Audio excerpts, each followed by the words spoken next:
दोस्तों, स्वागत आप सबों का बिहार एसटीईटी को लेकर के। आज के समय में और अभी की परिस्थितियों में सबसे बड़ा मुद्दा अगर कोई है तो वो 2011 वाले एसटीईटी वाले कैंडिडेट को लेकर के है। परिस्थितियां आप समझ रहे हैं कि छठे चरण की जो बहाली सरकार को करनी है, इसमें 2011 एसटीईटी पास कैंडिडेट जो हैं उनकी संख्याएं केवल हैं, उसमें 2019 वाले शामिल नहीं हैं।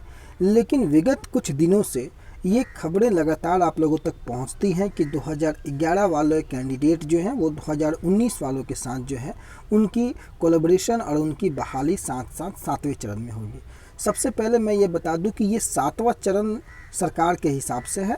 मैं इसे सो कॉल्ड सातवां चरण इसलिए कहता हूँ क्योंकि ये परिस्थितियाँ बिल्कुल अलग हैं पूर्व की परीक्षाओं से। कई बार मैंने इस पे बातें की हैं, कई बार मैंने इस पे वीडियो बनाया है, चाहे बीएससीबी के अध्यक्ष के जो प्रेस कॉन्फ्रेंस को कोट करें या विभाग के कई अधिकारी से लेकर के मंत्री महोदय हों या शिक्षा विभाग के प्रधान सचिव स्वयं हों, उनके बयान को अगर आप कोट करें तो ये परीक्षा 2019 जो है ये बिल्कुल डिफरेंट है पूर्व की परीक्षाओं से। ये सभी आप लोग परिचित हैं। लेकिन इस वीडियो में मुख्य रूप से बात होगा 2011 और 2019 वाले कैंडिडेट को लेकर के जो कुछ उठा पटक चल रहा है, वो उसकी परिस्थितियाँ कहाँ तक बनती बिगड़ती हैं, किसको फ़ायदा किसको नुकसान वाली स्थिति है। जो कुछ भी सिनेरियो विगत कुछ दिनों से घटित हो रहा है, लगातार किसी भी सोशल मीडिया प्लेटफॉर्म पर हो, चाहे कमेंट में हो, चाहे मेल में हो, ये सवाल अभी जो है काफ़ी हाईली जो है वो पूछा जा रहा है। तो इस पर चर्चा करेंगे। लेकिन उसके पहले एक बात, जो मैंने 93,000 जो शिक्षक हैं जिनको फोल्डर जमा करना है अपने प्रमाण पत्रों के साथ, उनको लेकर के मैंने कल वीडियो बनाया था। तो कई लोगों का उस पर कमेंट आया था कि उनका जो लिस्ट वाला जो पीडीएफ है या जो वेबसाइट के माध्यम से जो गवर्नमेंट ने लिस्ट अपलोड किया है जिसमें उन्होंने अपनी नाम देखना है, तो वो लिस्ट वाला जो इशू है उनके साथ हो रहा है। तो उनके लिए मैं बता दूं कि आप जब इस वेबसाइट पर जाते होंगे, वेबसाइट आप देख सकते हैं यहाँ पर appsonlinebih.nic.in पे, इस पर आप जैसे ही क्लिक करते होंगे आपको नियोजित शिक्षकों का एक जो है वो नया पेज खुल जाता होगा जिसमें नियोजित शिक्षकों का विवरण देना पड़ता होगा, लिखा हुआ होगा। और इस पर क्लिक करने के बाद ही आपको ये यूज़र आईडी और पासवर्ड वाला जो है ये पेज ओपन हो जाता होगा। लेकिन इसके बाद जो है वो आपको पेज कई कैंडिडेटों का यह कहना है, ये स्क्रीनशॉट भी उन्हीं के माध्यम से भेजा गया कि इसके बाद जो है वो पेज खुल नहीं पा रहा है, पीडीएफ खुल नहीं पा रहा है। मैंने भी ट्राई किया, कई बार ये समस्याएं हो रही हैं। आप यूज़र आईडी पासवर्ड लगाएंगे तो कई बार खुल रहा है। कई जिलों का जो है कैंडिडेट का लिस्ट जो है वो खुल चुका है, जिसमें नालंदा का मैंने देखा, मैंने पश्चिमी चंपारण का देखा। तो कई ऐसे ज़िले हैं जिसको मैंने खुद देखा। तो आप इस पर लगातार ट्राई करें, नहीं खुलता है तो थोड़ा सर्वर बिजी होगा, इस कारण से ये डिले हो रहा है। लेकिन इस पर आप कोशिश करेंगे तो ये ज़रूर खुलेगा और सारी परिस्थितियाँ यहीं पर आपको दिखेंगी और यहीं पर से आपको सारे मूल प्रमाण पत्रों के साथ, जो मूल प्रमाण पत्र कहने का मतलब उसकी छाया प्रति जो है आपको अपलोड करने की जो बातें हैं आपको इसी के माध्यम से अपलोड करनी। इसके बावजूद भी अगर किसी को प्रॉब्लम होता है तो आप बताएंगे, मैं कैसे अपलोड करें उस पर भी एक वीडियो मैं बनाने का प्रयत्न करूंगा। लेकिन फ़िलहाल आप लोग जो है ये जो वेबसाइट है, इस वेबसाइट पर लगातार विजिट करें और इसी पे आप लोग जा कर के जो है अपनी बातों को वहाँ पर देखने का कोशिश करें। जिन लोगों भी 93,000 में जिन लोगों का नाम है, और अगर आपका नाम वहाँ पर दिखता है तो आप अपने जो प्रमाण पत्र है उसको वहाँ पर संलग्न करें, क्योंकि डेट जो है वो आपको 20 जुलाई तक ही है शायद। इस अंतराल में आपको ये काम को कर लेना है। ये हो गई उन लोगों की बात। अब हम दोस्तों चलते हैं सीधे अपने मेन मुद्दे पे कि देखिए 30,020 जो छठे चरण की सीटें हैं और 37,000 से ज़्यादा जो कि सातवें चरण यानी कि सो कॉल्ड सातवां चरण जो सरकार के माध्यम से कहा जाता है। आप यहाँ ध्यान दें कि विभाग की तरफ से, और ये मैं बड़ा स्ट्रॉन्ग ओपिनियन में बता रहा हूँ, और ऐसा नहीं है कि जो कई प्रकार की जो बातें निकल करके आती है सारी बातें अफवाह होती हैं या सारी बातें सही होती हैं। आप तार्किक रूप से इस चीज़ को सोचें, उसके बाद आप खुद ये निर्धारित करें कि ये जो बातें हैं ये कहाँ तक लॉजिकली फिट बैठती हैं। अगर वो लॉजिकली फ़िट बैठती हैं तो उस बात में कोई दम है, अगर लॉजिकली फ़िट नहीं बैठती हैं तो उस बात को थोड़ा सा आप लोग दरकिनार कर सकते हैं, इसमें कोई गुरेज नहीं है। रही बात फ़ायदा और नुकसान की, तो इस वीडियो के अंत तक जो है जो कंक्लूजन होगा उसमें मालूम चल जाएगा कि क्या फ़ायदा क्या नुकसान। सरकार को 30,020 जो शिक्षकों की जो बहाली करनी है छठे फेज़ में, यहाँ मैं प्राइमरी की बात ही नहीं कर रहा हूँ क्योंकि ये केवल एसटीईटी की बात मैं यहाँ पर कर रहा हूँ। और छठे फेज़ में मैं कई, खास करके मैं अगर अपने ज़िले की ही बात करूँ, सारण ज़िले में मेरे पास कई ऐसे जो डॉक्यूमेंट्स हैं, कई स्क्रीनशॉट्स कैंडिडेट के द्वारा ही भेजा गया कि कैंडिडेट नहीं हैं अप्लाई करने वाले कई विषयों में। लोगों को एसएसटी को लेकर के बहुत ज़्यादा पैनिक है कि एसएसटी में जो है 2011 वाले जो हैं अगर आ जाते हैं तो वो कहीं ना कहीं स्थितियां बिगाड़ सकते हैं एसएसटी को लेकर के। दोस्तों एसएसटी में 5054 सीट है आपकी।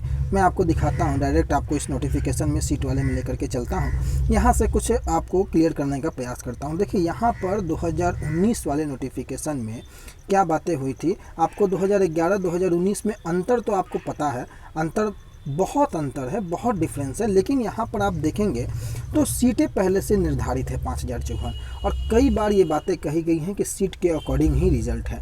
अगर ये नोटिफिकेशन है, ये विज्ञप्ति है, और लगभग तमाम अभ्यर्थी इससे परिचित है कि गवर्नमेंट जो है वो नोटिफिकेशन से इतर नहीं जा सकती है। फिर से शब्दों को ध्यान देंगे, गवर्नमेंट नोटिफिकेशन से छेड़छाड़ या नोटिफिकेशन से इतर नहीं जा सकती है, ये उनकी बाध्यता है। कई बार इस पे जो है वो निर्णय आ चुके हैं माननीय हाई कोर्ट से लेकर के सुप्रीम कोर्ट तक का कि नोटिफिकेशन में आप छेड़छाड़ नहीं कर सकते हैं, यानी कि गेम के बीच में जो है आप किसी भी प्रकार के रूल को नहीं बदल सकते हैं।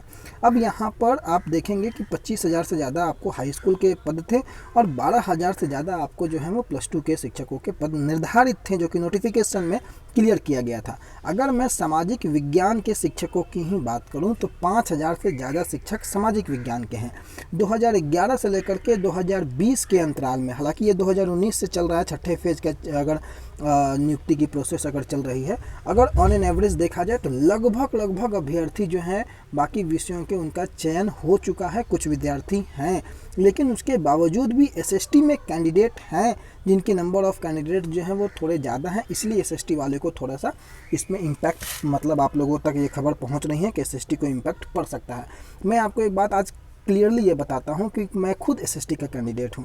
ये बात अभी तक मैंने नहीं डिस्क्लोज की थी, लेकिन एसएसटी के कैंडिडेट होने के बावजूद भी मैं आपको ये बातें जो हैं वो बड़ा स्ट्रॉन्ग ओपिनियन लेकर के इस बात को मैं बता रहा हूँ कि 5054 सीट जो निर्धारित है, इसमें लॉजिकली अगर सोचिए और मैं अपने अकॉर्डिंग सोचूं तो इसमें एक सीट भी इधर उधर किसी अन्य कैंडिडेट को देना गवर्नमेंट के लिए जो है वो मील का पत्थर साबित हो सकता है। कैसे हो सकता है मैं आपको बताता हूँ। 2011 में जो है मैंने कई बार आपको इस चीज़ों को लेकर के आपको परिस्थितियाँ से अवगत कराया है कि 2011 में और 2019 में जो है वो ज़मीन आसमान का फ़र्क है। 2011 में आपको कोई सीट निर्धारित को लेकर के छठे फेज़ तक ले अगर हम बात करें तो 30,020 कैंडिडेट का अप्लाई आपको छठे फेज़ में होना है, और 30,020 कैंडिडेट भी अगर गवर्नमेंट को मिल जाए छठे फेज़ के लिए तो वो बहुत बड़ी बात है।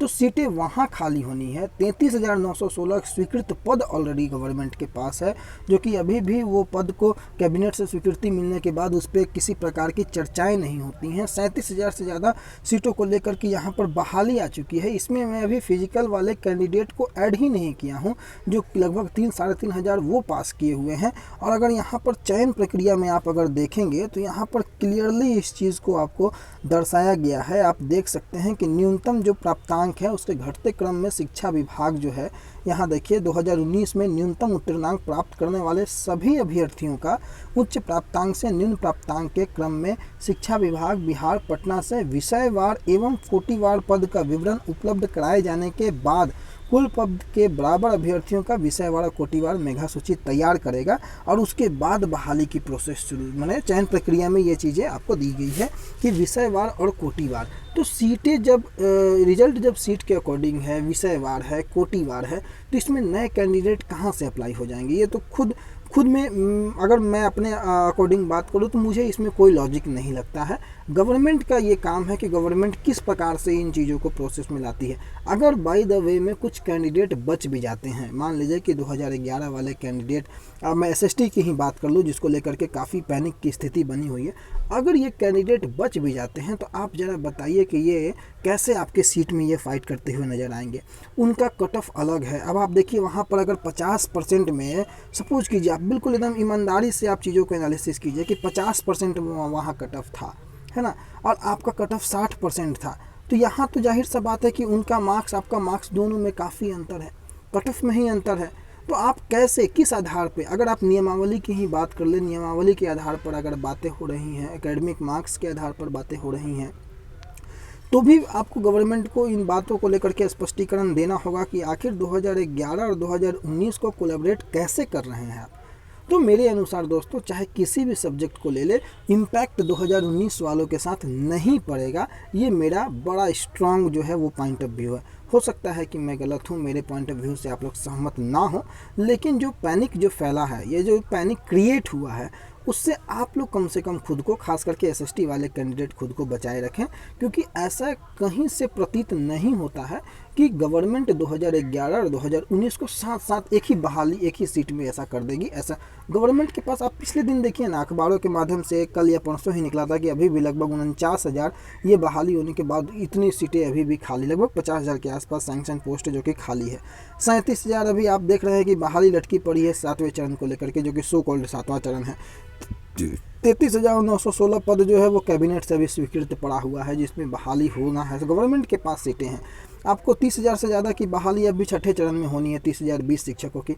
इतने पद रिक्त हैं। अगर कुछ कैंडिडेट बढ़ भी जाते हैं, छठे चरण वाले, सो माने 2011 वाला कैंडिडेट बच भी जाते हैं, तो गवर्नमेंट उनको जगह दे, क्योंकि ये उनकी भी अधिकार है। गवर्नमेंट बाध्य है उनको भी नौकरी देने के लिए, और गवर्नमेंट बाध्य है आपको भी नौकरी देने के लिए। तो गवर्नमेंट जो है, ये गवर्नमेंट का काम है कि वो किन प्रकार से सीटों को लेकर के एनालिसिस करे। ये तो आपको कोई नहीं बोला ना कि आप एक चीज़ को ध्यान रखें, ये आपको कहीं से ये खबरें अभी तक तो नहीं मिली हैं, ऑफिशियल खबरें तो नहीं मिली हैं कि भाई जो क्वालिफाई किया है ना, उनकी नौकरी नहीं होगी। आपको अखबारों के माध्यम से हो, या विभाग के माध्यम से हो, या शिक्षा मंत्री के बयानों के माध्यम से हो, आपको यही खबरें मिली हैं कि जितने लोग क्वालिफाई हैं सभी की नौकरी होगी। अब सरकार 2011 वाले को कहाँ देती है, नहीं देती है, इन बातों को लेकर के मेरे हिसाब से अभी सोचना जो है वो तनिक जल्दी होगी। तो इनको लेकर के आप दरकिनार करें इन सभी बातों को, फोकस केवल रखा जाए अभी अपने एसटीटी 2019 के जो आने वाले दिनों में रिजल्ट आने वाला है, और उसके बाद स्कोर कार्ड को लेकर के, ठीक है। क्योंकि प्रोसेस तो वही होता है कि स्कोर कार्ड मिले और स्कोर कार्ड के बाद आपकी ज्वाइनिंग हो। छठे चरण की बहाली होने तक, मैं पुनः जोर दे करके कह रहा हूं कि छठे चरण की बहाली होने तक आपके हाथों में आने वाले कुछ महीनों में स्कोर कार्ड जो है अल्टीमेटली होना चाहिए, ताकि स्कोर कार्ड होगा उसके बाद आप जब बहाली के लिए जो है एप्लीकेबल हो जाएंगे, कभी भी आप बहाली में आप अप्लाई कर सकते हैं। तो मुख्य मुद्दा ये होना चाहिए। अब रही बात 2011 वाले कैंडिडेट के लिए मैं कुछ बात कर दूं, तो 2011 में मेरे अनुसार ऐसा नहीं प्रतीत होता है, क्योंकि मैं अपने ज़िले की बात बताता हूं। मैं अगर सारण ज़िले की मैं बात बताऊं, तो सारण ज़िले में पिछले दिन मेरे पास वो डॉक्यूमेंट्स था, शायद अभी इधर उधर हो गया, इसलिए मैं इसमें नहीं दिखा पा रहा हूँ। मैं कोशिश करूँगा कि अगले वीडियो में उसको मैं संलिप्त करूँ, उस डॉक्यूमेंट्स को। कई विषयों में कैंडिडेट नहीं है मेरे पास, उसका जो प्रमाण था आप ही लोगों के माध्यम से भेजा गया था कि कई विषयों में जो है वो कैंडिडेट नहीं मिल पा रहे हैं छठे चरण को लेकर के। एसटीटी में 9th की मैं बात कर रहा हूँ, हाई स्कूल की, सारण जिले में। तो ऐसी स्थितियों के बीच ये पैनिक क्यों फैल जाता है कि आपकी नौकरी नहीं होगी? नौकरी बिल्कुल होगी। अब मेरे पॉइंट ऑफ व्यू से, मेरे अनुसार नौकरी होगी भाई, आप लोग बिल्कुल चिंता ना करें। अब रही बात कि मैं ये बात कह रहा हूँ, तो इसमें ऐसा नहीं है कि मैं जो कह रहा हूँ वो सही ही कह रहा हूँ। मैं भी एक जो अनुभव हो या एक ट्रैक रिकॉर्ड हो गवर्नमेंट का, या जो एक एनालिसिस के तौर पे कह रहा हूँ। आप लोग मुझसे ज़्यादा समझदार हैं, आप लोग भी लॉजिकली अगर सोचेंगे तो इसका अनुभव, इसका अंदाज़ा आप लोगों को भी लग जाएगा। बाकी तो सब कुछ जो है वो डिपेंड करता है गवर्नमेंट के ऊपर। गवर्नमेंट अगर चाहेगी तो एक बहाली नहीं होगी, और गवर्नमेंट अगर चाह देगी तो सारी बहाली, 1 लाख बहाली आज हो जाएगी।